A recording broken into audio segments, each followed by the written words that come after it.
Hello అందరికి ఈ cooker వచ్చి నేను అమెజాన్ లో తీసుకున్నానండి. సేల్ లో తీసుకున్నాను, ఆఫర్ లోని. ఈ కుక్కర్ వాడినప్పటి నుంచి ప్రాబ్లం ఏంటంటే చూసారండి, వాటర్ ఎలా వచ్చేస్తున్నాయో. స్టవ్ కలుపుకొని నేను స్టవ్ పెట్టుకుంటానండి, కానీ మొత్తం స్టవ్ పాడైపోతుంది. ఇలా చూసారా, మొత్తం వాటర్ ఎలా వచ్చేస్తున్నాయి అందులోంచి. ఇదేంటంటే ఫిట్ ఇలా ఓపెన్ అయిపోతుందండి. యాక్చువల్గా కుక్కర్ ఎప్పుడు ఓపెన్ అవ్వవు కదా మనకి విజిల్స్ వచ్చే వరకు, కానీ ఇది ఓపెన్ అయిపోతుందండి. చెక్ చేసుకుంటూ ఉండాలి, చూడకుండా అలా బయటికి వెళ్ళి మళ్ళీ వచ్చానంటే మొత్తం మాడిపోతుందండి రైస్.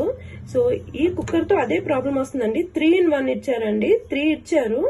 3 కూడా సేమ్ ప్రాబ్లం అండి. సైజ్ బట్టి ఇది స్మాల్ సైజ్ అండి, మీడియం సైజ్, కొంచెం బిగ్ సైజ్ ఇచ్చారు. అన్ని సేమ్ ప్రాబ్లం అండి. ఇందులో ఏం వండినా సరే మాడిపోతున్నాయి.